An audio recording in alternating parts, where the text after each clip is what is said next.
Bonsoir et bienvenue à la 6e session, dernier épisode de l'inquiétude à la quiétude. Et au cours des 5 derniers cours dans lesquels nous avons pu explorer certaines dimensions qui sont abordées dans le Tanya au chapitre 27, au chapitre 26, 27 et 41, on s'est concentré essentiellement sur le remplacement des émotions négatives par des émotions positives. Et on a donné cette idée brièvement qui a l'air très simple, mais qui, lorsqu'on essaie de la concrétiser, est beaucoup plus compliquée que cela. C'est d'adopter la perspective de la Nefesh Eloki, de l'âme divine, comme clé de cette transformation. Mais tout était jusqu'ici principalement intérieur, quelque chose qui était interne. Notre culpabilité, notre douleur, notre tragédie, notre frustration. Maintenant, ce soir, pour notre dernier cours, notre dernière étude sur ce sujet, on va se concentrer, pas sur l'intérieur, mais sur l'extérieur, sur notre relation ou notre manière dont nous allons interagir avec les autres. Et c'est un élément indispensable dans notre étude, pour la simple raison qu'on peut essayer de faire le maximum d'efforts sur nos émotions négatives et positives, mais on sait tous très bien que les relations qu'on entretient avec les autres peuvent avoir beaucoup d'incidence sur ce que nous ressentons. Ça peut être quelque chose qui peut être extrêmement dommageable pour nous. Et donc, en fait, ces sentiments d'insuffisance et de douleur, si on n'arrive pas à travailler sur les relations qu'on entretient avec les autres, ça va être très difficile de pouvoir avancer. On sait tous très bien que les êtres humains sont des créatures à caractère social, qui sont engagées presque constamment avec des interactions avec les autres. On connaît l'impact qui est si important sur nos vies, lorsqu'on parle ici d'interaction avec d'autres êtres humains.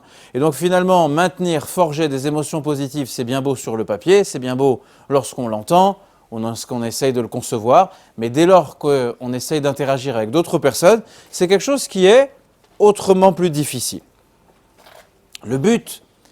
Notre but ce soir, c'est de venir essayer de nous aider, nous donner certaines clés et d'établir certaines règles qui vont nous aider à développer, à maintenir des relations qui vont être solides et saines avec les autres. On va essayer de prendre un instant et d'aborder l'exercice qui apparaît à la page 146.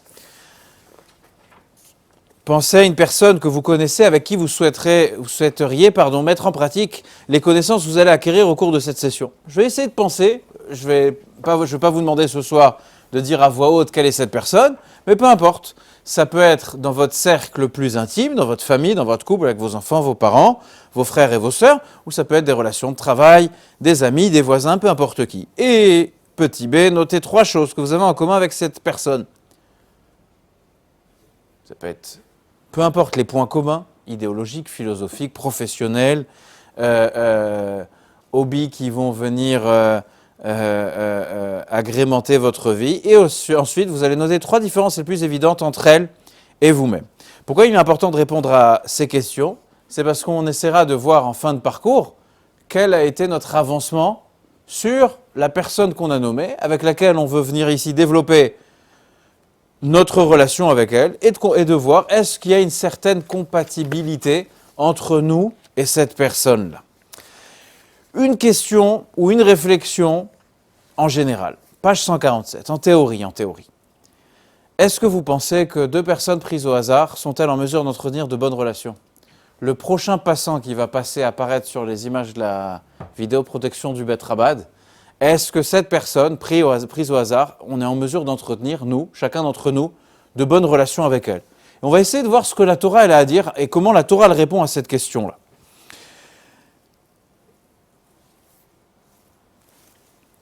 On peut argumenter dans les 2 sens. On peut dire que oui, c'est possible, on peut dire que c'est pas possible et on peut essayer d'apporter des éléments pour argumenter ce qu'on est en train de dire. On va essayer de voir un texte du Talmud, où le Talmud nous dit la chose suivante. Ce texte apparaît au tout début du traité Sota. Et la Gemara nous dit que le ciel ne fait trouver une âme sœur à un homme qu'en fonction de ses actes. Par conséquent, il est aussi difficile d'unir avec succès un couple que de fendre la mer Rouge. On l'a lu encore il y a 2 semaines auparavant, 2 semaines en arrière. Comme il est dit, Dieu réunit des personnes esselées dans un foyer, Moshiv Yechidim Baïta, il rend la liberté à ceux qui étaient prisonniers. Alors la Gemara demande, est-ce vraiment vrai? Rabbi Yehuda dit, il rapporte un enseignement que 40 jours avant la formation d'un embryon, une voix divine déclare « Cette femme est destinée à épouser cet homme ». Je tourne la page. En fait, la question de la Gemara est la chose suivante, que pour Dieu, réunir un homme avec une femme, c'est aussi dur que d'ouvrir la mer Rouge. Et de l'autre côté, Rabbi Yehuda nous dit que 40 jours avant la conception d'un enfant, une voix déclare que tel homme se mariera avec telle femme. Alors la Gemara répond, en fait, il n'y a pas de contradiction entre les deux affirmations. En effet, le second enseignement a trait au premier mariage, tandis que le premier a trait à un second mariage. Ce que la Gemara veut nous dire par là, c'est que bien qu'ici on parle d'une relation entre un homme et une femme au sein d'un couple, on est en train ici de former un couple, mais on va voir que ça peut s'appliquer également, et vous allez le découvrir vous-même, à des amis, à des relations de travail ou autres. Donc, bien que la relation du mariage, c'est celle qui a le plus grand impact sur notre vie, comme on a pu le découvrir dans le passé, et qui a le plus grand impact sur notre bien-être, mais on verra ensemble que c'est quelque chose qui est particulièrement important. Le ciel nous guide activement à découvrir notre conjoint. On peut passer beaucoup de temps avec une autre personne avant de se décider de se marier avec elle. On peut être extrêmement tourmenté avec cette décision, est-ce que je vais me marier ou pas avec cette personne. Mais finalement, dit la Gemara, la décision ultime de se marier avec l'un ou avec l'autre a été prise avant même notre naissance, lorsque notre âme était encore au paradis. C'est-à-dire que cette décision, elle est prédéterminée. Elle ne tient pas compte ni de la quantité ni de la qualité de nos actes. C'est quelque chose qui a été décidé dans le ciel. Le ciel décide est-ce qu'une personne sera sage, sera riche ou le contraire. Elle ne décide pas est-ce que je ferai ou pas Torah et Mitzvot. Les choix, est-ce que je vais respecter la Torah ou enfreindre la Torah, ça c'est ce qui s'appelle mon libre arbitre. En tout cas, ce qui concerne le choix de mon partenaire de vie, c'est quelque chose qui a déjà été décidé dans le ciel. Donc, le premier mariage, nous dit la Torah, il a été préordonné ou prédéterminé avant la naissance. Ce qui est comparable à l'ouverture de la mer Rouge, c'est en fonction de nos actes, et c'est des secondes noces, un second mariage.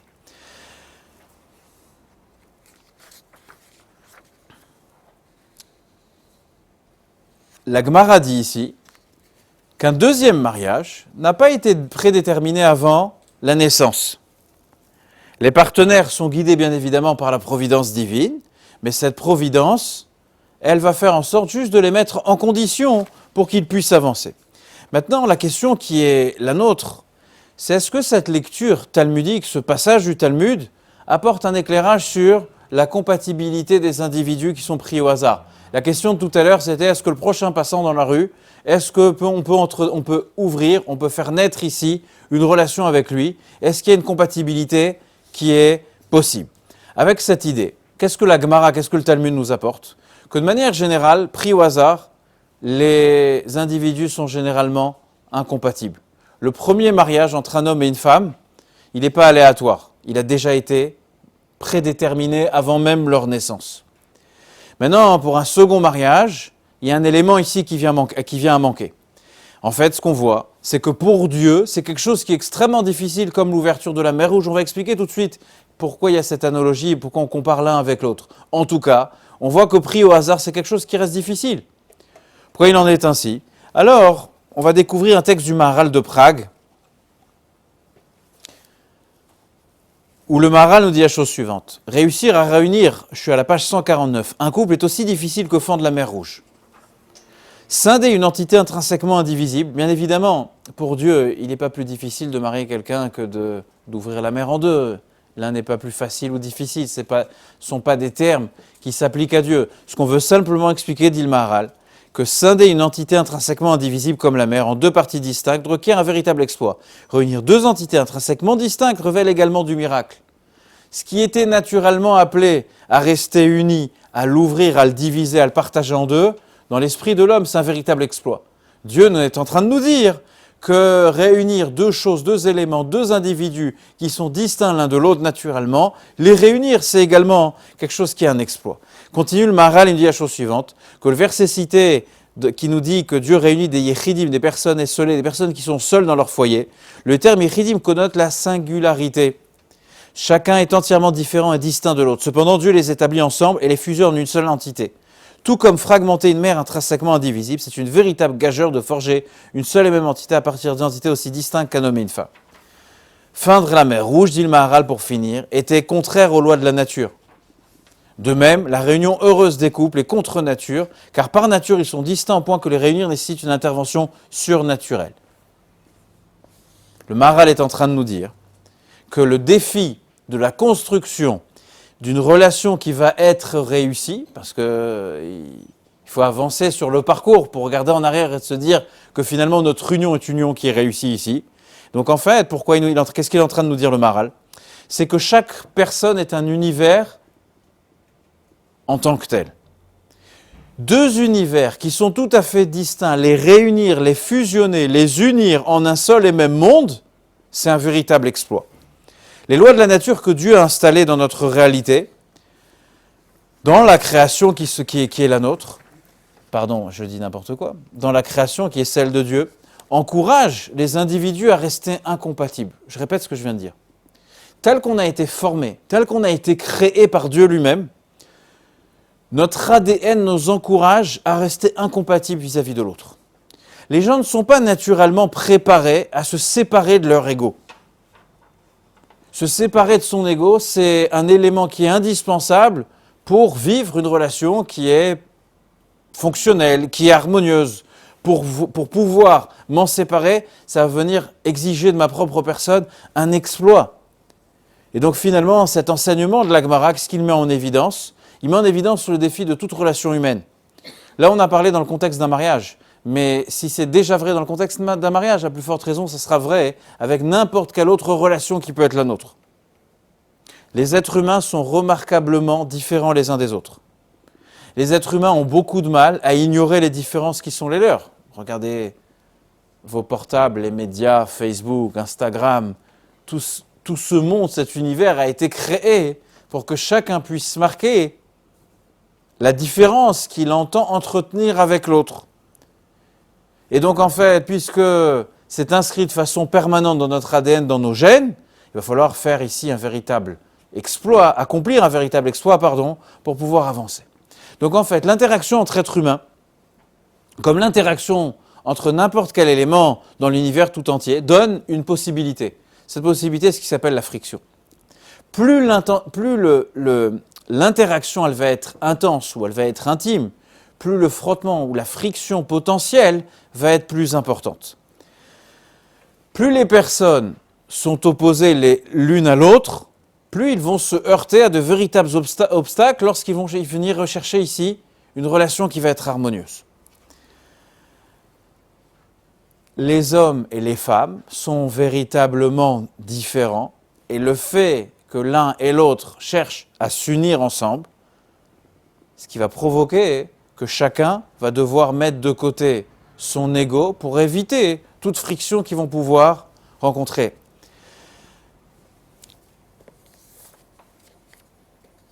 C'est pour cela que dans ce texte de la Gemara, on considère que la réunion de deux êtres qui sont si différents représente en soi un véritable miracle, de la même manière que dans l'esprit de chacun, le fait que Dieu a ouvert l'océan devant les Bnei Israël, devant le peuple juif qui cherchait à traverser la mer, le fait de d'ouvrir cet océan, d'ouvrir cette mer, c'est un véritable miracle. Et donc on va essayer, c'est l'objectif pour nous ce soir, de découvrir quel est ce miracle.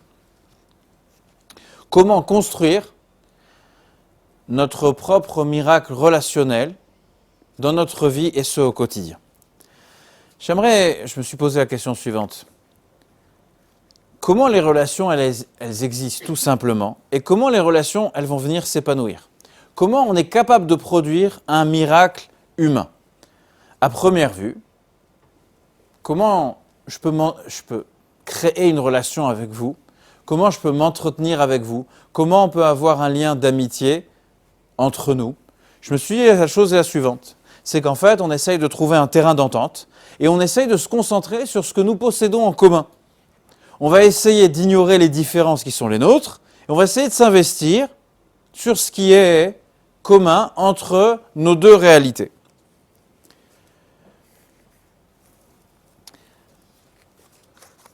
Imaginons un jeune homme et une jeune femme qui se connaissent, qui essayent de se découvrir et qui sortent ensemble, comme on dit très simplement en français. Et ces deux jeunes personnes ont une passion commune, la musique. Ça arrive. Et ils ont une autre passion qui est commune, les sushis. Pourquoi pas? Violon et sushi. Violon et poisson cru.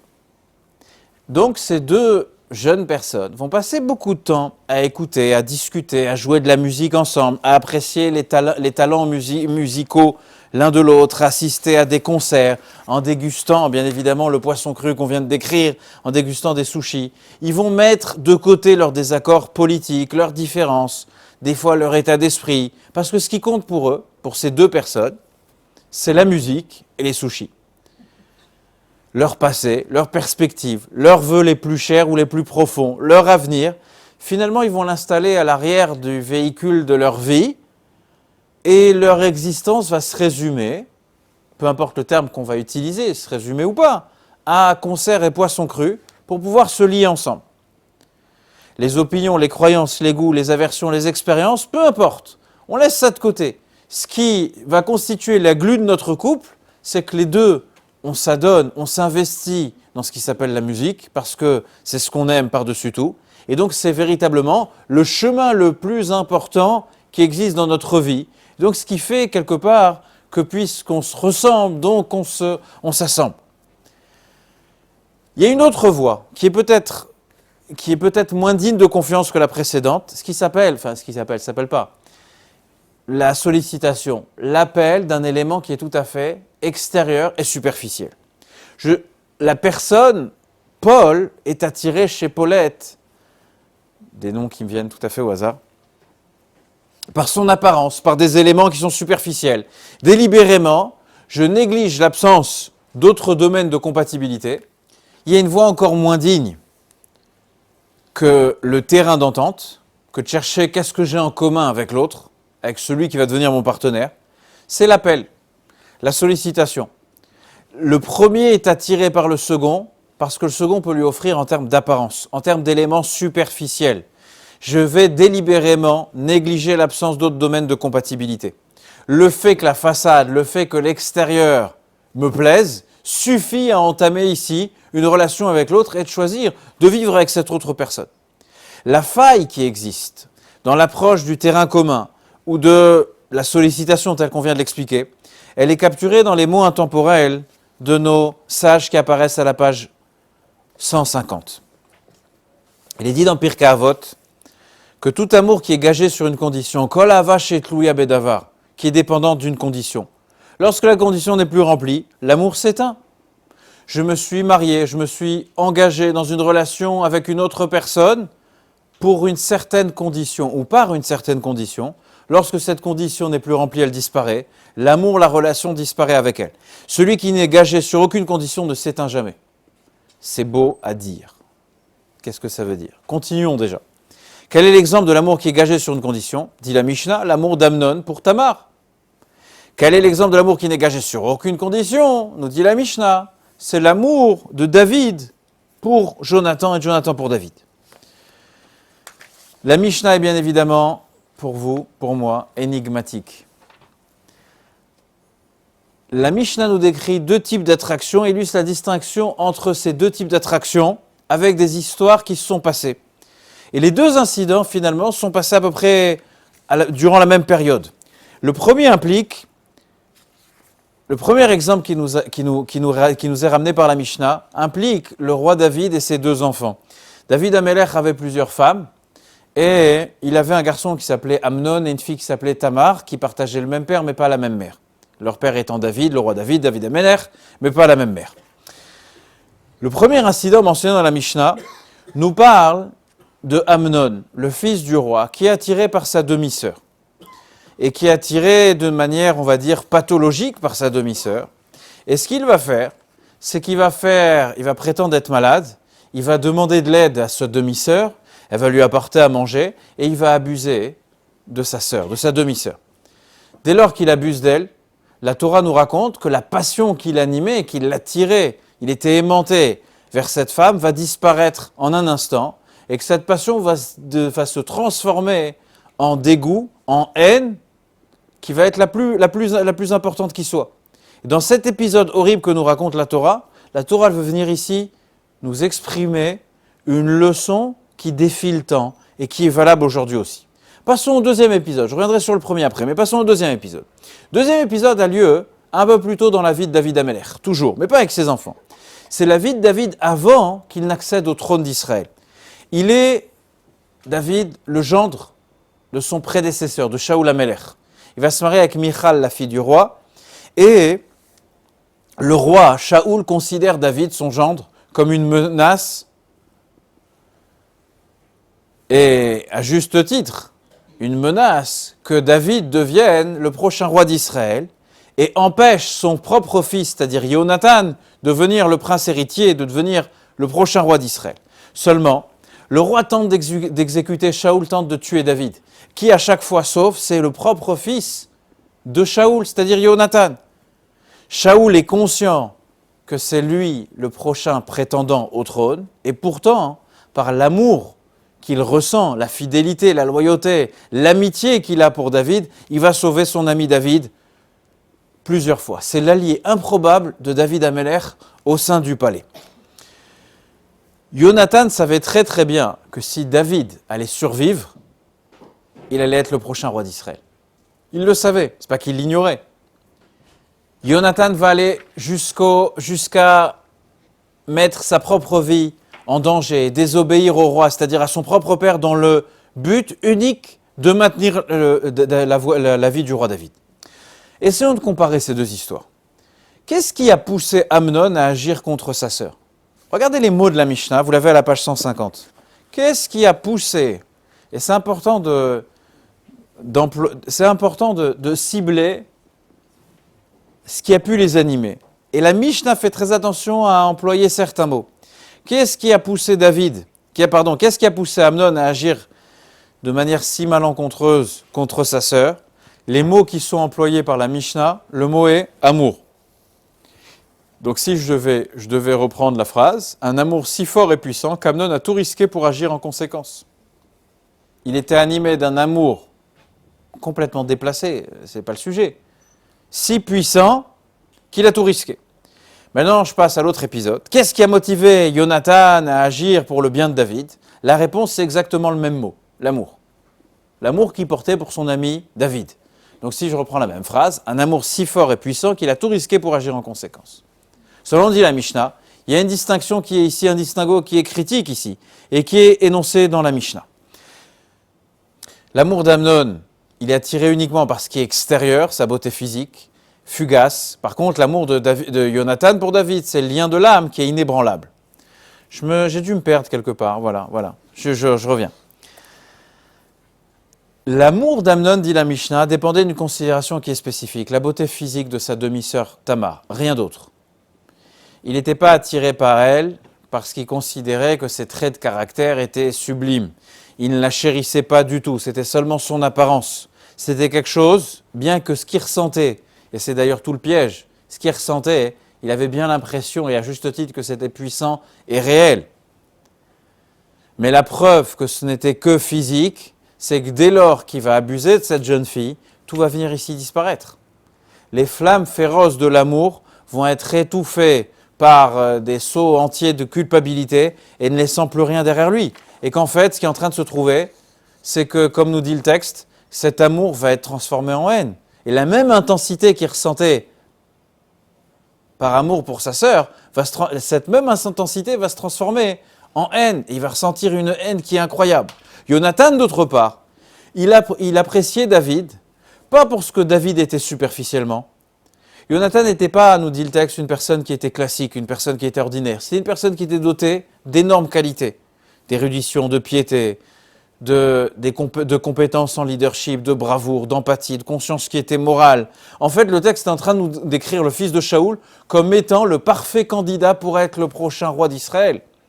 Et malgré tout cela, malgré le fait que potentiellement il pourrait être un roi remarquable, Jonathan, du fait de sa fidélité envers son ami, et du fait de sa fidélité envers le message de Dieu, que le prochain roi d'Israël ne sera pas Jonathan mais David, il va rester loyal envers lui. Il l'aime, mais il l'aime vraiment. Il l'aime pas pour sa façade, mais il l'aime pour ce qu'il est véritablement, celui qui a été choisi par Akadosh Baruch Hu.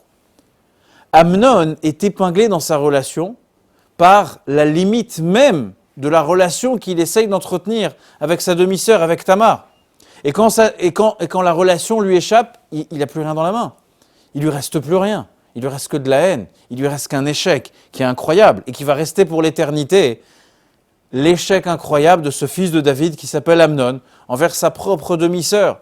Par contre, l'amour ou la fidélité, ou l'amitié qui est décrit dans le texte entre David et Jonathan, c'est un amour qui est ici essentiel, qui n'est pas dépendant de considérations spécifiques. C'est pour ça que Jonathan ne va jamais vaciller. C'est pour ça que nos sages, dans cette Mishnah de Pirkei Avot, qu'on connaît tous, la Mishnah est en train de nous dire que la clé pour réussir, pour construire, venir développer une relation qui se doit d'être saine pour qu'elle puisse être durable et qu'elle puisse être réussie, c'est de réfléchir à ce qu'elle est dépendante d'un élément qui est extérieur ou pas. Si elle est dépendante uniquement de mon ego, elle disparaîtra forcément un jour. Si ce n'est pas le cas, elle a une chance de vivre, et ce éternellement. Rabbi Yossi Sarabransky and his wife, Chani, operate a popular Chabad center in Denver, Colorado. While assisting hundreds of individuals on their spiritual journey, they found themselves facing a painful journey of their own. Having children was a dream of ours. All your friends, they've moved on. Everyone's talking about life, the kids, they're complaining about the gun, the kindergarten, and the this and the that. And you're just rinse and repeat. 9 years after we're married, Baruch Hashem, our son came along. And it was really an unbelievable simcha. And there came a time that the doctor sat us down and said, based on your file, we think you should make peace with the fact that you're going to have one child in your family and stop driving yourself crazy. Stop putting yourself in debt. So what do? You write to the Rebbe. The doctors have said that there is nothing more to do. Our journey has ended. Little did they imagine that their resignation was to be dramatically undone by an event that would unfold 8,000 miles away in the Indian state of Maharashtra. Chabad emissaries, Rabbi Gavriel and Rivka Holtzberg, directed the Nariman House Community Center in Mumbai from 2003 until November 2008, when terrorists stormed the building, took hostages, and ultimately murdered the Holtzbergs and their guests, leaving Jewish communities worldwide grappling for a response. Many communities, including that of Marion Station, Pennsylvania, where Rabbi Shraga and Michal Sherman, founded Lubavitch of the Main Line, held emotional memorial events. About 300 people came, had a few speakers, showed a video of Gabi and Rivki, a very moving event to inspire people to do something proactive to bring more Kedusha, holiness to the world. One of the attendees, Dr. Michael Glassner, is the co-founder of Mainline Fertility and an internationally acclaimed pioneering expert on reproductive medicine. The dramatic loss of selfless lives set him thinking. The sermon, the conversations, the memorial was just so moving. So Dr. Glassner, who has the fertility clinic, comes over to me and says, Shraga, they took 5 of ours, I'm going to give 5 back. And I just said, I'll replace the ones that were lost. So I said, okay, I'll roll it out. Shraga Sherman from Philadelphia is on the phone. Yossi, how are you? Shraga, how can I help you? He says, Yossi, how can I help you? 4 days later, I get a phone call from a rabbi from Denver. I sit my wife down. I say, listen, remember we wrote to the Rebbe and we said we've done everything we can do? There's a doctor who wants to sponsor one.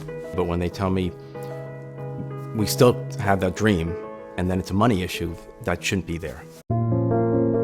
But 4 days before the final stage of their treatment, the Serebranskys' journey took another unexpected twist. Shabbos, my mother-in-law passes away. Motzi Shabbos, after we hear the news, the first call my wife makes is to the doctor to say, we're canceling. I have a funeral to go to, I have to sit shiva. The doctor says, if I find doctors to monitor you and you can come at the end of the week, Friday, you'll come back here. So my wife asked her father, and her father said, this is what her mother would want. While receiving treatment, the Serebranskys were hosted by the Shermans. It was an incredible opportunity to truly be there for a brother and for a sister in a time when they really needed it. We tried really hard to create an emotional space where she could, on the one hand, grieve a loss, at the self-same moment, focus on creating a future. The synergy of those two dimensions coming together, it's unbelievable, unbelievable. 9 months later, twins are born. There was medicine that was beyond medicine, and there was some divine intervention because on paper they weren't going to get pregnant. Then following up with the OBGYN, they tell us, that after twins, sometimes there can be spontaneous pregnancy, and maybe you would consider birth control. And I said, 1 second. You're saying that after trying for 20 years, we may have a baby naturally. If Hashem wants to give us one for free, we're going to say no?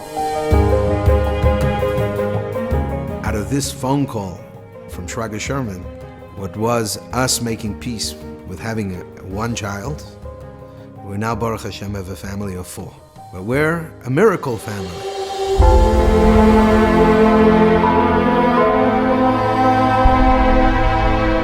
My dream is to one day be financially secure enough that I can just do this for free. Because that's what breaks my heart, that people don't open the door, don't come in to try. When you start something, you have no idea where it's going to go. My life changed because there was another shliach who picked up the phone and called me. Think, is there some resource I have that's beneficial to somebody else? We're part of a big family. And if you have a resource, there's somebody in that family that you can help. And you're the solution to one person's problem. Solve it today. Colorado, Mumbai, Pennsylvania, New York. Worldwide ripples of selfless care, giving, and blessing. Be a part of that chain. Create your own waves.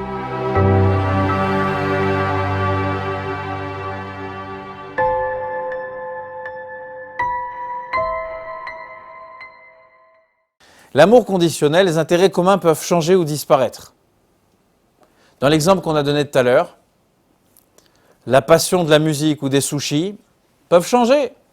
On peut aimer la pizza un jour ou un autre dans sa vie, d'accord? On peut changer.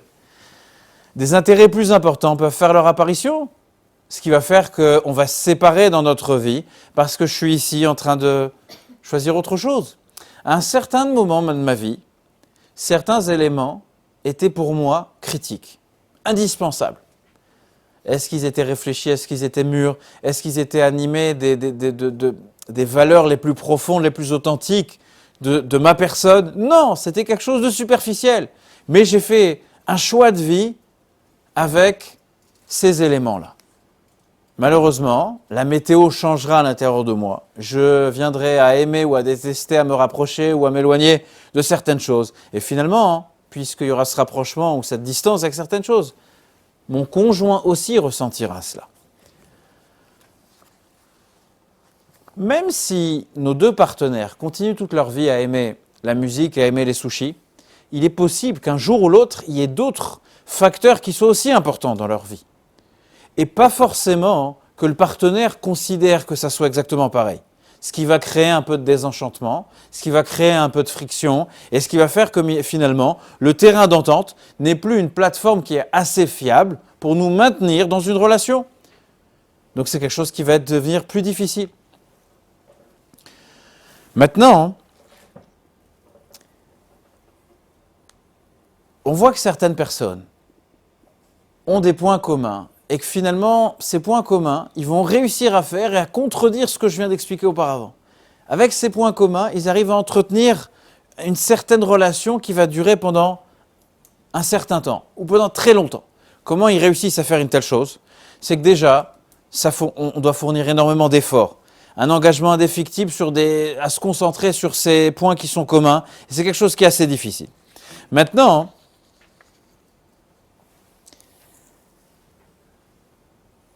le but de notre étude ce soir, c'est de pouvoir améliorer notre relation, qu'elle soit florissante ou qu'elle soit défaillante, avec un lien qui soit essentiel, comme celui de David et de Jonathan, et pas comme celui d'Amnon et Tamar. Amnon et Tamar, c'est bien évidemment une caricature, c'est bien évidemment l'extrême de ce que l'être humain peut venir ici pervertir et compromettre.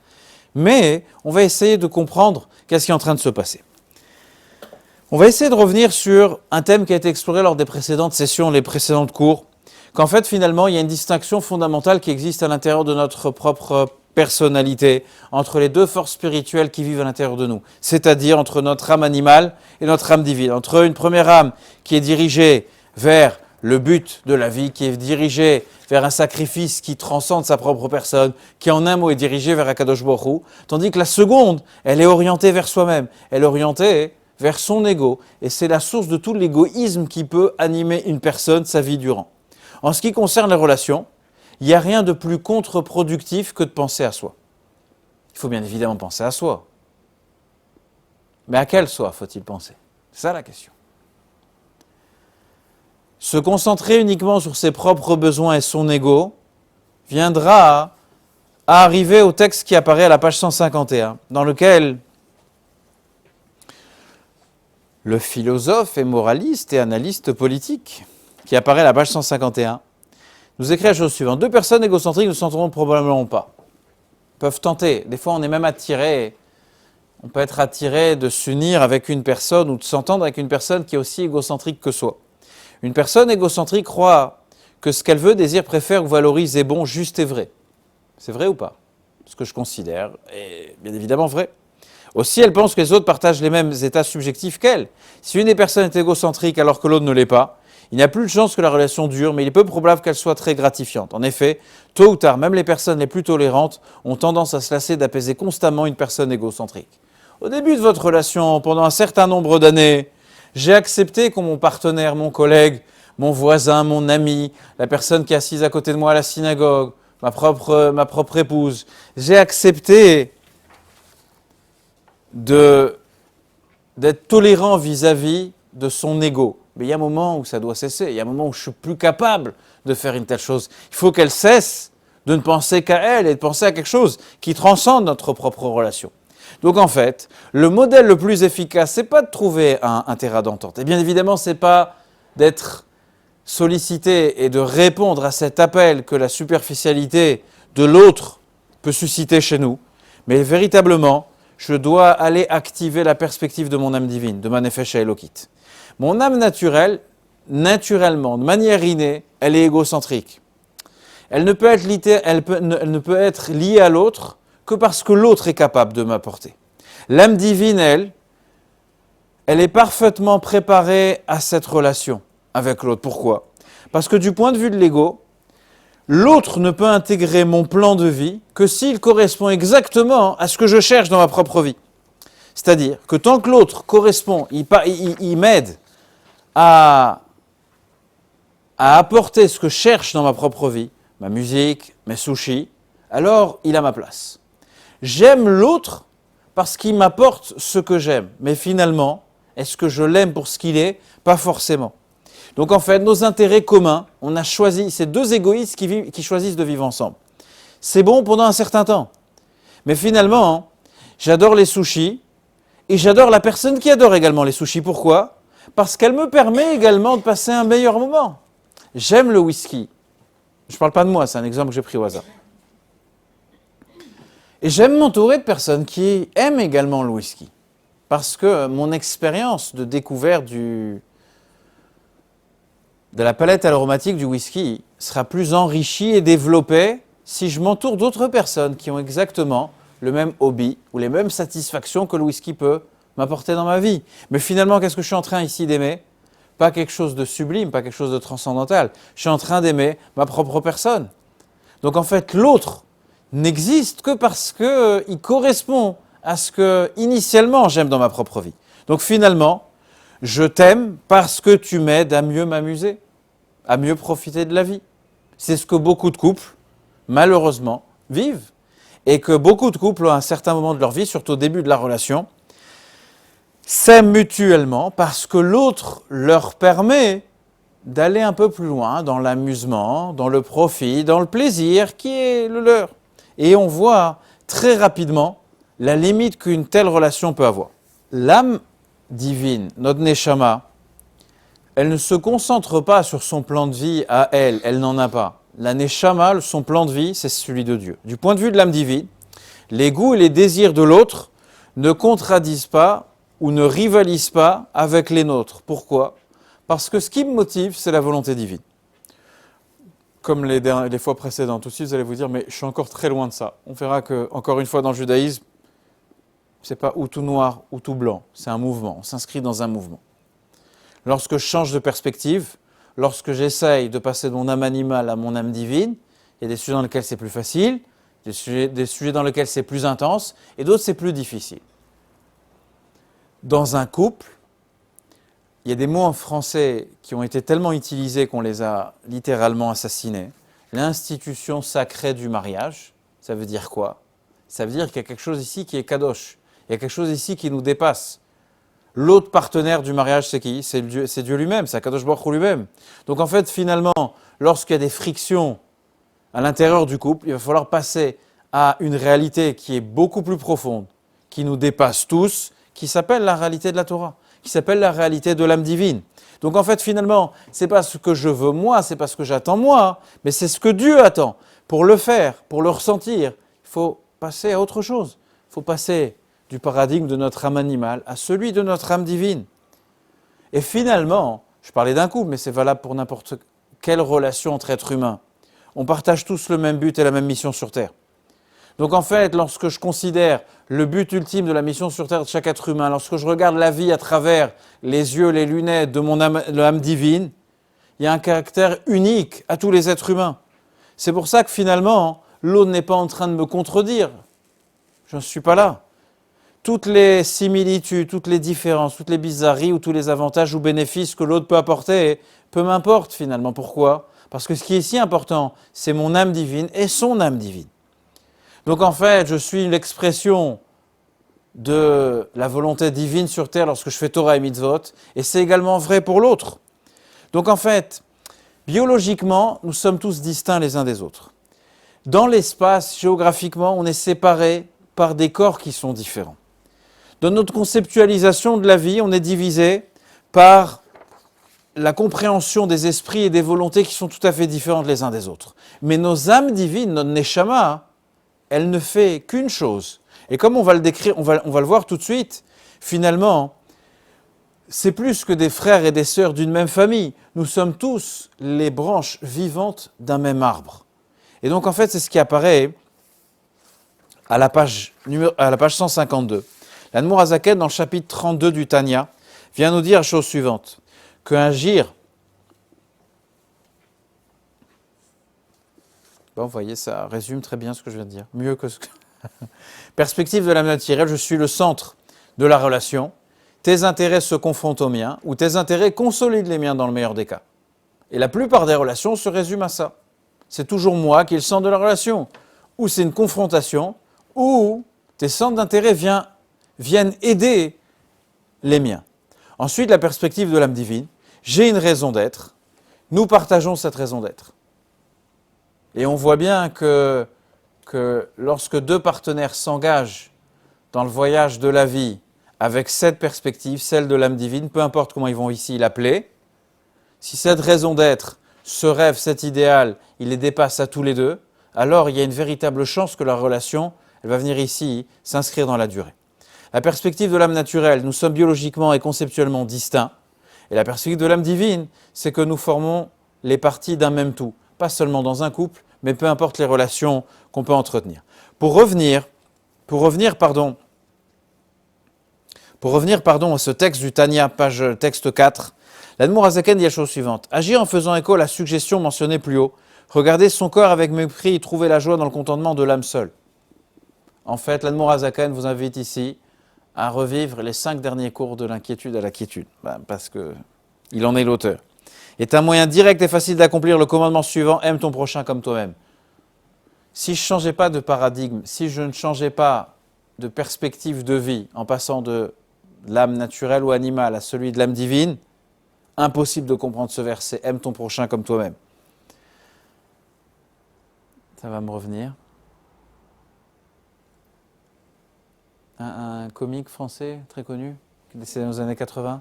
Coluche. Un peu littéraire. Non, Coluche, je l'oublie pas. Non, des proches. Aime ton prochain comme toi-même. Je savais pas qu'on se tutoyait, c'était quoi là, ce qu'il a dit? Non? J'aime pas qu'on me tutoie? Non? Bon, ça va me revenir. À l'égard de chaque âme d'Israël, du plus grand au plus petit. L'Admour Hazaken dit la chose suivante. Impossible d'accomplir Ve'afta l'ereacha kamocha, aime ton prochain comme toi-même, si je ne réfléchis, je ne vis ma vie qu'à travers mon âme animale. Impossible. On ne peut pas aimer l'autre comme soi-même. Toute la place est remplie par moi-même. Il n'y a plus de place pour l'autre. Dit l'Admour Hazaken. Les considérations physiques et matérielles ne dressent plus de barrière entre nous lorsque je regarde la vie à travers mon âme divine. Maintenant que nous dédaignons et détestons le corps, ce que le corps a de plus vil, ce que le corps a de plus animal, bien évidemment. Et pour ce qui concerne les disparités spirituelles de l'âme et de l'esprit, eh bien, qui peut même connaître leur grandeur et leur valeur véritable, car ils sont enracinés, issus de Dieu, du Dieu vivant. Ce que veut dire ici l'Admour Hazaken, c'est que du fait de notre racine, notre extraction spirituelle, toutes nos âmes sont frères et sœurs. Toutes nos âmes sont des branches du même arbre, du même tronc. Elles viennent tous du Dieu unique, d'Akadosh Baruch Hu. Seulement, la seule chose, c'est que nos corps nous séparent. Donc ceux qui donnent priorité à leur corps et qui considèrent leur âme de moindre importance, ça sera difficile de connaître le véritable amour, la véritable fraternité ou amitié. Par contre, ceux qui choisissent leur âme divine peuvent véritablement accomplir ce qui est dit dans le texte Ve'afta l'ereacha kamocha. Imaginez que sur une même table, je vais poser différents ustensiles. Des verres de forme et de couleur tout à fait différentes. Et que je prends une bouteille d'eau et que je vais remplir tous ces verres, tous ces ustensiles. Vous pouvez regarder chaque verre, chaque réceptacle comme une entité qui est tout à fait différente et qui rejette l'autre. Mais si vous faites bien attention, si vous ne regardez pas uniquement l'aspect extérieur, qu'est-ce qu'ils sont tous en train de faire? Ils sont en train de recevoir en leur sein la même eau que je suis en train de verser à l'intérieur. En fait, finalement, nos corps sont tous différents, nos esprits sont différents les uns des autres, mais on reçoit tous à l'intérieur de nous ce même liquide, cette même âme divine, cette même étincelle divine qui vient nous habiter à l'intérieur de chacun d'entre nous. Notre point commun, c'est que nous sommes tous ensemble des réceptacles de la même lumière, c'est-à-dire celle de Dieu lui-même. On peut être différent d'une multitude de façons, mais à l'intérieur de nous, il y a une flamme qui est identique, qui est issue d'Akadosh Baruch Hu. Et ces âmes divines qui animent notre foi la plus intérieure sont de véritables sœurs les unes avec les autres, et par elles, à travers elles, on peut lier un lien d'amitié qui est véritable. Du point de vue de l'âme divine, on n'évolue pas chacun dans un univers qui est différent. Il n'y a pas de véritable barrière qui puisse exister entre nous du point de vue de l'âme divine. Lorsque je parle à l'âme animale va venir dire que du fait de mes considérations tout à fait égoïstes et spécifiques à ma propre vie, alors je ne peux pas m'ouvrir et véritablement me lier à l'autre. Maintenant, on va essayer de se regarder dans le miroir. Qui suis-je vraiment? Moi, je ne vais pas répondre au sujet de ma propre personne. Qui suis-je vraiment? Est-ce que je suis véritablement que mon instinct ou je suis le reflet véritable de mon âme divine? L'amour de l'âme, la perception de soi, elle est égocentrée, autre. La relation, elle est centrée sur l'âme, elle est un. Ça, c'est l'amour de l'âme. Et la différence est là. Ensuite, dans un texte de Chassidout, si mon identité première est le je, c'est-à-dire qu'en fait, mon identité première n'est que mon ego, je ne peux pas faire l'expérience de l'unité véritable avec mes semblables. Il y a certaines personnes dans la vie, quand on est jeune, on a un idéal qui est très très grand. Quelque part, quand on est jeune, on met notre âme animale plus de côté qu'ensuite. Et véritablement, des fois on trouve une âme sœur, une âme, pas forcément la personne avec qui on va se marier, et on va trouver un ami, c'est mon meilleur ami. C'est un ami qui est pour moi véritable. Connaître ce moment-là, c'est parce que on vit au diapason de notre âme divine, pas celui de notre âme animale. Impossible d'être David pour Jonathan ou Jonathan pour David lorsque je ne réagis qu'à travers mon âme animale.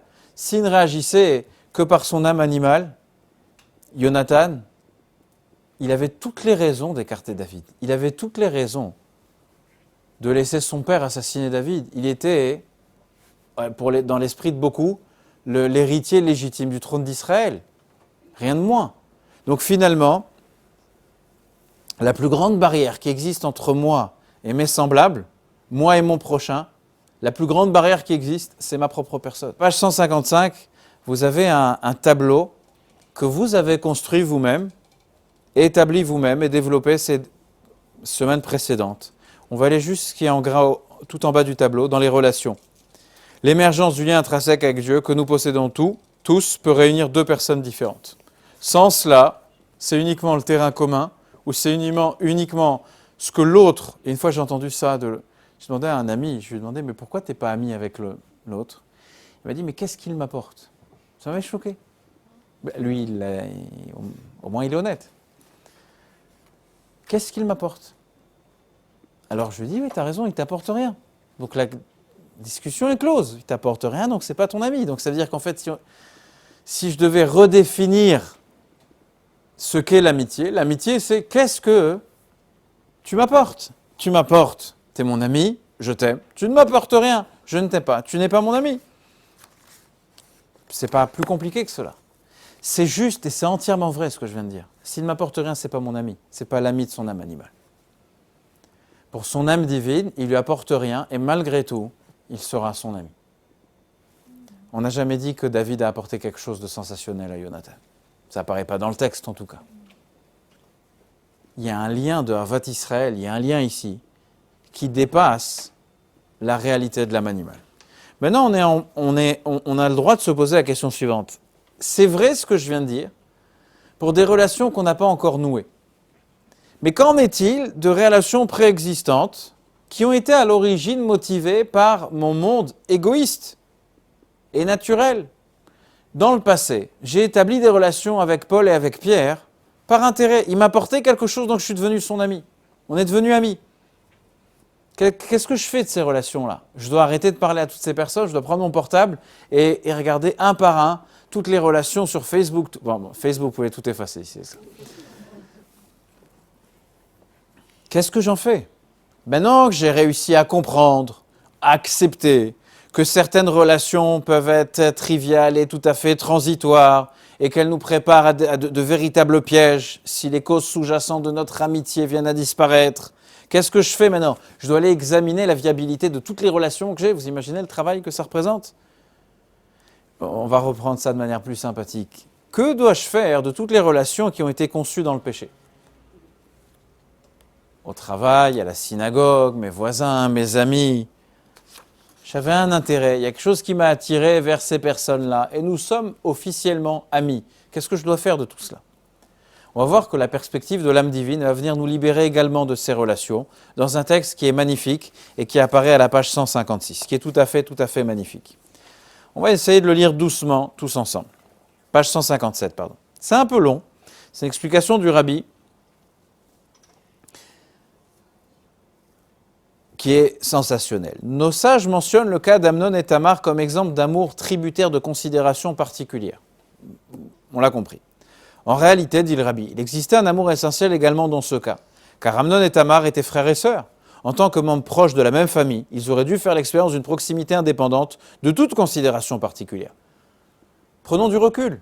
C'est un frère et une sœur. Ils s'aiment de manière inconditionnelle et se doivent respect et protection l'un vis-à-vis de l'autre. C'est un frère et une sœur.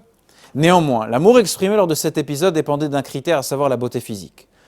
C'est-à-dire qu'en fait, ils sont venus, Amnon est venu résumer toute la relation magnifique qui est censée exister entre un frère et une sœur à un mot, la beauté ou l'attirance. Il est venu assassiner toute la grandeur de ce qui s'appelle la fraternité, le fait qu'un frère doit apporter protection à sa sœur et vice-versa, de l'aimer avec tout le sublime et la hauteur que ce mot peut revêtir lorsqu'on parle d'un frère et d'une sœur. Il est venu littéralement tout assassiner et résoudre à un critère la beauté physique. En conséquence, lorsque la raison de cet amour contingent n'exista plus, l'amour disparut complètement, entraînant avec lui le lien naturel qui existe entre frères et sœurs. Ils ne vont plus jamais se parler, ils vont se haïr au plus haut niveau. Cela démontre que le facteur critique n'est pas l'origine de l'amour, mais bien la forme qu'il revêt au moment présent. Vous m'avez suivi ou pas? Je reprends la phrase. Cela démontre que le facteur critique n'est pas l'origine de l'amour, mais bien la forme qu'il revêt au moment présent. Nos sages vont citer ensuite le cas de David et Jonathan, qui présente un scénario opposé, car leur amour qui les unissait est à l'origine d'une amitié forgée entre humains. Et pourtant, nous constatons qu'une fois que le lien s'affermit au point de devenir un amour absolu, le verset le décrit comme le lien d'une âme à une autre. Cela a eu même une incidence sur la royauté de Jonathan. Il va la perdre, il ne sera pas le roi. En dépit du prestige conféré à la monarchie, il abdiqua sans hésiter en faveur de David, car son amour était absolu. Donc en fait, ici, je tourne la page. Voilà qui illustre l'extrême opposé. Il était à l'origine attiré par les qualités particulières de chacun, car on ne saurait aimer une personne de façon spontanée lors d'une première rencontre. Le lien affectif est le fruit d'un processus. Les parties doivent d'abord se familiariser, puis échanger et éventuellement développer leur relation de telle sorte qu'elles ne dépendent plus de critères particuliers. On a envie d'ouvrir une relation à l'autre parce qu'il y a un certain éclat qui m'apparaît, il m'attire pour telle et telle raison. Se suffire à cela, ce qui s'appelle en français le coup de foudre, résumer notre relation à cela, il faut s'attendre que le jour où ce coup de foudre, comment disait l'autre Shabbat, qu'en général les personnes qui se marient sur un coup de foudre, la foudre finira par leur donner un sacré coup. Ouais. Et donc c'est ce que nous dit le Rabbi ici. Les parties doivent d'abord se familiariser, échanger, éventuellement développer leur relation de telle sorte qu'elles ne dépendent plus de caractère particulier. Bien évidemment, il y a quelque chose qui a attiré David envers Jonathan. Il avait l'air d'un bon ami, ça allait être son beau-frère d'ailleurs. Et dans l'autre sens également. Mais ensuite, ils ont découvert qu'il y a quelque chose de plus profond entre eux. Car même un amour non essentiel peut s'épanouir en un amour qui n'est tributaire d'aucun critère. Voilà ce que dit le Rabbi. En fait, Amnon était censé aimer Tamar, et Tamar était aimée. Je suis fatigué. Elle était censée aimer son frère. Il a résumé, il a fourvoyé tout le lien qu'il devait entretenir avec sa demi-sœur avec un seul critère qui est tout à fait superficiel et complètement, bien évidemment, erroné, pervers. C'est une faute, et la faute la plus grave, etc., mais ce n'est pas le sujet. Alors il aurait pu vivre l'amour le plus parfait parce que c'était sa sœur, et aimer sa sœur de la manière la plus parfaite, avec le respect qui est dû à cette catégorie de relation. Et comme il est venu le résumer à un critère, il est venu assassiner cette relation. David et Jonathan se sont liés d'amitié pour une certaine raison, au début de leur relation. Mais ensuite, ils sont partis creuser, ils sont partis chercher qu'en fait, s'ils abandonnaient leur âme animale et ils allaient uniquement vers leur âme divine, et on parle des personnes les plus illustres dans la Torah, David Amelech, alors leur amitié, c'était facile pour David d'aimer Jonathan, mais plus compliqué pour Jonathan d'aimer David. Mais Jonathan va aimer David du point de vue de son âme divine. Donc il abandonnera tout, il abandonnera même le trône d'Israël. Pourquoi ? Parce qu'Akadosh Baruch Hu, l'âme divine, elle a choisi David comme étant le prochain roi.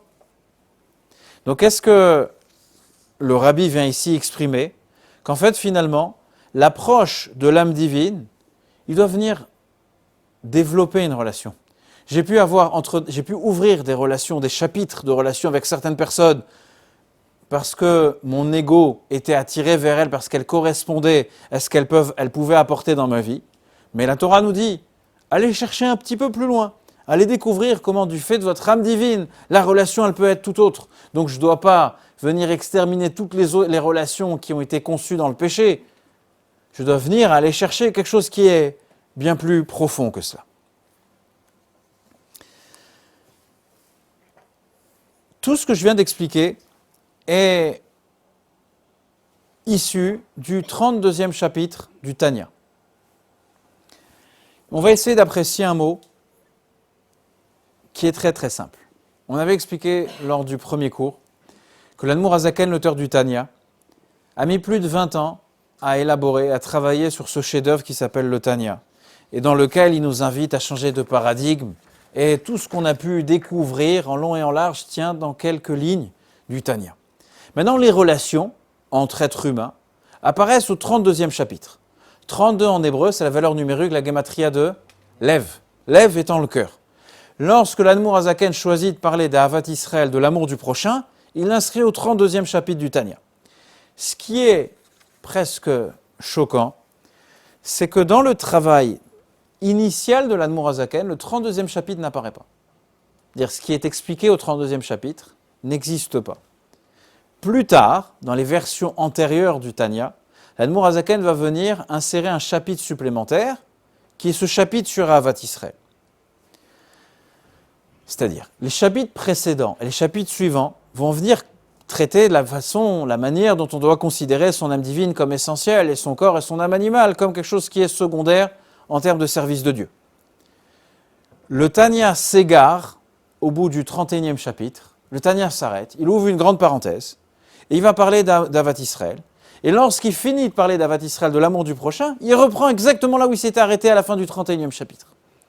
C'est-à-dire qu'en fait, le chapitre 33 est la suite logique du chapitre 31. L'Admour HaZaken vient et il insère ici une suggestion sur les mentions, sur ce qui a été mentionné auparavant, presque quelque chose en aparté, mais finalement, il vient le dire ici. Pourquoi ce chapitre qui est si essentiel, où il parle d'Ahavat Israël, de cette mitzvah qui est si essentielle dans notre tradition, il vient le rajouter uniquement dans les versions qui sont antérieures. Le Rabbi propose l'explication suivante. Le Rabbi dit la chose suivante. Il dit qu'en fait, de ce que témoignent les manuscrits originaux, je suis à la page 159, le chapitre 32 du Tanya explique le concept de l'amour du prochain ne se trouvait pas dans le projet initial du Tanya. Le texte passait sans interruption, ce que j'ai expliqué du 31 au 33. Le Rabbi dit, tout se produit selon un dessein divin. Il y a une volonté divine, pourquoi c'était ainsi. Aussi puisque nous avons eu connaissance du processus par lequel ce chapitre fut inclus. Pourquoi Dieu a voulu qu'on entende parler de ça? Pourquoi Dieu a voulu qu'on entende parler qu'au début, l'Admour HaZaken n'avait pas pour objectif d'insérer ce chapitre et que finalement, il est venu l'insérer au milieu? C'est qu'en fait, la chassidoute exige que l'on mette un accent tout particulier sur l'amour du prochain.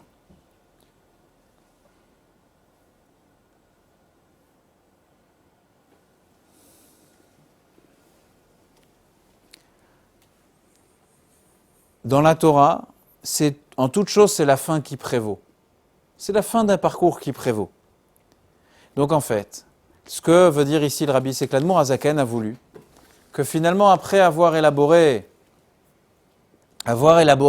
le Tanya tout entier, la dernière pierre, qui est celle la plus indispensable de tout cet édifice, c'est celui d'Ahavat Israël. S'il faisait partie naturellement du processus de ce chef-d'œuvre qui s'appelle le Tanya, j'aurais dit c'est un élément de plus parmi les autres. Mais puisque la providence divine a fait en sorte de me faire entendre que l'Admour HaZaken est venu spécialement insérer ce chapitre et lui donner ce nom de Lev, le cœur du Tanya. C'est finalement le cœur du Tanya. C'est parce que finalement, on ne pourrait pas apprécier de changer de paradigme entre notre âme divine et notre âme animale et notre âme divine si ce n'était que par l'Ahavat Israël. Garder l'amour du prochain en tête de nos priorités, c'est la chose la plus importante, nous dit l'Admour HaZaken. Sinon, on est incapable de pouvoir avancer dans tout ce qu'on vient d'expliquer auparavant. Ensuite, il est un peu tard. J'aimerais qu'on parle juste brièvement de ce qu'est l'amour du prochain. J'ai souvent répété cette histoire sympathique que que vous savez que finalement, il n'y a pas de grande différence entre un antisémite et un philosémite. Non, il n'y a pas de grande différence. Quand vous allez voir un antisémite, qu'est-ce qu'il est en train de vous dire? Israël, c'est le cancer de l'humanité.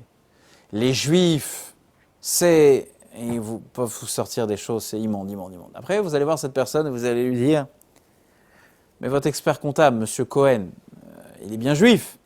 Oui, mais lui, c'est le meilleur expert comptable. Il m'a sorti de situations qui sont très, très compliquées. Mais les Juifs qu'il y a dans le monde, c'est la pire espèce. Mais attendez, cher monsieur, votre avocat, M. Maître Bensoussan, il est juif. Oui, mais lui, il m'a sauvé dans des situations qui étaient incroyables. Mais l'État d'Israël, c'est une erreur.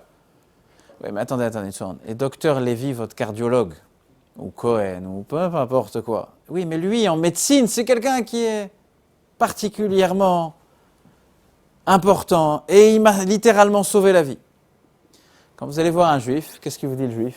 Israël, j'adore, Tzahal, j'adore les communautés juives dans le monde, truc. Parle-moi de ta belle-mère. Ma belle-mère, c'est une sorcière. Parle-moi de ton voisin qui est assis à la synagogue. Mon voisin qui est assis à la synagogue. Je ne comprends pas comment la police, elle l'a pas encore arrêté pour tout ce qu'il fait. Parle-moi de... C'est-à-dire que quand on parle de l'autre, d'une entité qui est loin de nous, haïr ou l'aimer, ça revient presque au même. Lorsqu'on parle d'une réalité qui est proche de nous, alors c'est tout à fait différent. Tout le monde adore Israël, tout le monde adore tous les juifs qu'il y a partout, enfin je parle de nous, on s'adore entre nous, mais lorsque je parle du voisin qui est assis littéralement à côté de moi, c'est quelque chose qui est tout à fait différent. Posons la question différemment. Est-ce que des fois la haine est justifiée dans la Torah? Est-ce que j'ai des fois le droit de ne pas aimer le juif qui est assis à côté de moi, ou l'être humain qui est assis à côté de moi? Il y a un verset dans la Torah qui nous dit, page 161, « Si tu vois l'un de ton ennemi qui ploie sous son fardeau, t'abstiendras-tu de l'aider ?» Bon, est-ce que tu vas t'abstenir de l'aider? Tu t'efforceras certainement de l'aider. Très bien. Donc, ce qui est intéressant, c'est que le verset nous dit, si tu vois l'âne de ton ennemi. La Torah ne dit pas, si tu vois l'âne de ton ennemi, alors arrête de le haïr, il doit devenir ton ami. La Torah ne dit pas ça. La Torah dit, si tu vois l'âne de ton ennemi, malgré que c'est ton ennemi, tu dois quand même l'aider. Tournons la page, 162. Le Talmud dit dans Psachim, dans la Gemara, qu'est-ce que ça veut dire ton ennemi? Est-ce que j'ai le droit de haïr une autre personne? La Torah l'a dit clairement, tu n'haïras pas ton frère en ton cœur. Donc ce verset fait donc clairement référence à une situation qui a vu une personne agir de façon inappropriée.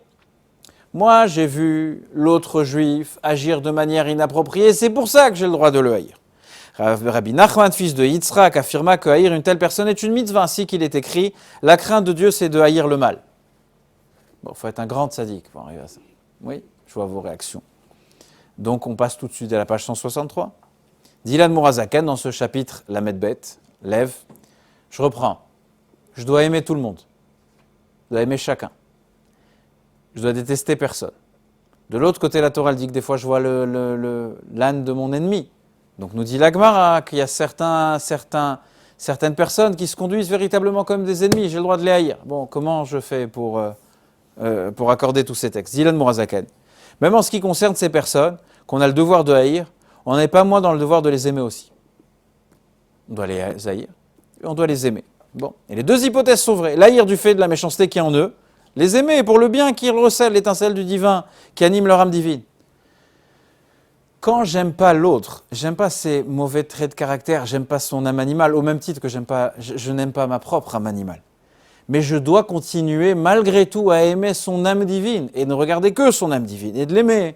De ce fait, nous devons éveiller la compassion dans nos cœurs pour l'âme divine, car chez les méchants, elle est tenue captive par le mal et l'impiété qui la soumettent. La compassion éteint la haine et réveille l'amour. Donc en fait, ce qui est en train de nous dire ici Al-Mourazaken, que je ne dois pas me concentrer sur mes besoins ou ma conception des choses. L'autre, il a un défaut. Ce défaut, il peut provoquer une certaine haine, pas de sa personne, mais de ce mauvais trait de caractère. J'aime pas son âme animale, mais ça reste que cette personne-là, c'est une personne que j'aime. Qu'est-ce qu'il y a de plus destructeur dans une société que lorsque... Je vais reprendre d'une autre manière. Des fois, certaines personnes, on parle avec d'autres, et ils n'ont pas les mêmes opinions que nous. Ou ils agissent d'une manière qui est tout à fait différente que nous. Alors je commence à les haïr, à les détester. Après, je me sens coupable. Pourquoi les détester, là, détester quelqu'un d'autre? Oui, mais de l'autre côté, ce qu'il fait, c'est mal. Ce qu'il fait, c'est contraire à mes valeurs. Je dois faire ici un distinguo entre ce qu'il est en train de faire et qui est issu de son âme animale, et qui en soit quelque chose qui est détestable, de la même manière que c'est détestable chez moi, et l'âme divine qui vit et qui évolue à l'intérieur de cette personne.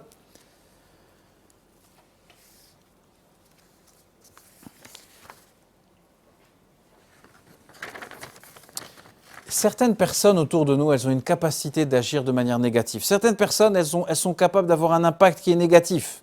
Je dois rejeter cet impact. Des fois, on fait la différence, on éduque nos enfants de la manière suivante, et c'est une erreur. On leur dit, la Torah, elle a demandé de ne pas haïr, la Torah, elle a demandé d'aimer.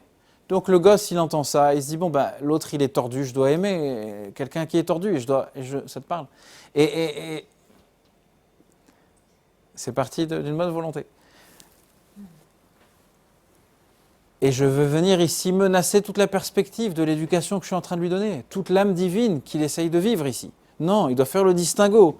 De la même manière qu'à l'intérieur de moi, il y a deux âmes, à l'intérieur de l'autre, il y a également deux réalités qui vivent.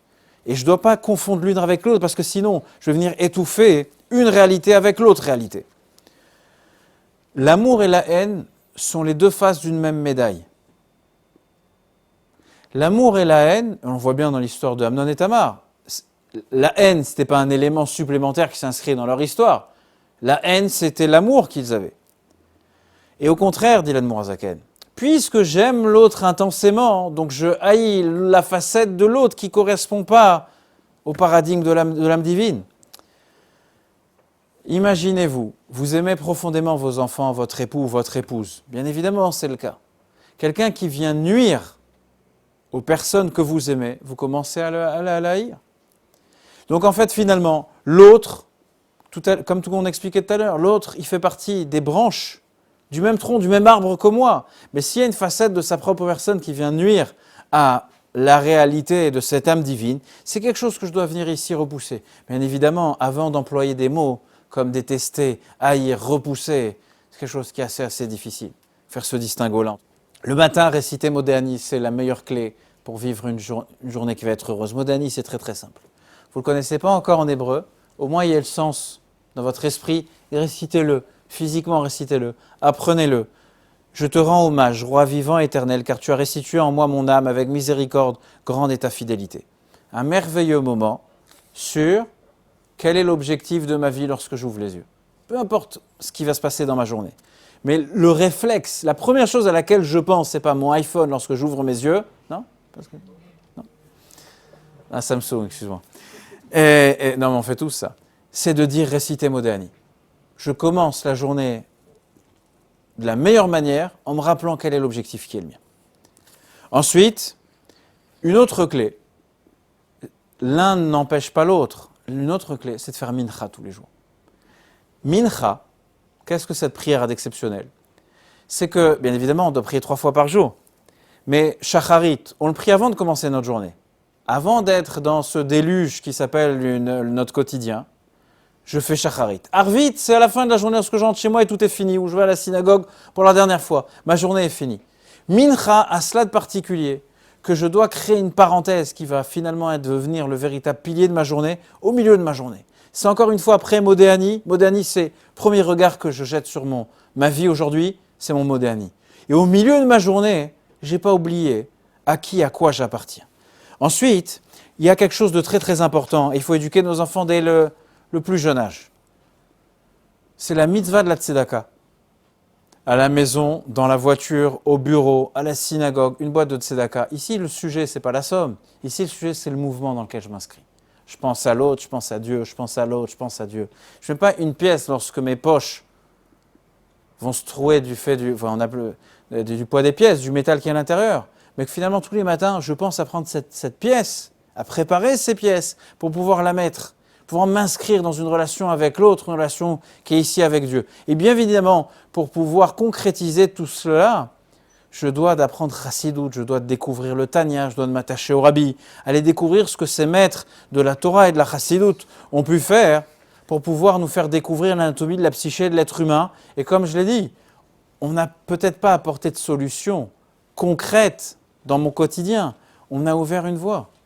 Le succès va être le nôtre si, comme dit l'auteur du Tanya, je m'inscris dans ce chemin qui est long et court. Il est long parce qu'il demande beaucoup de travail, beaucoup d'authenticité, mais il est court parce que dès lors que je m'engage dans ce chemin, mouvement après mouvement et pas après pas, j'arrive à réaliser certaines choses. J'espère que ça vous a été utile. C'est qu'une invitation à commencer véritablement à apprendre ce qui s'appelle la chassidoute. Merci beaucoup à chacun et chacune. S'il y a des questions, je suis prêt à y répondre.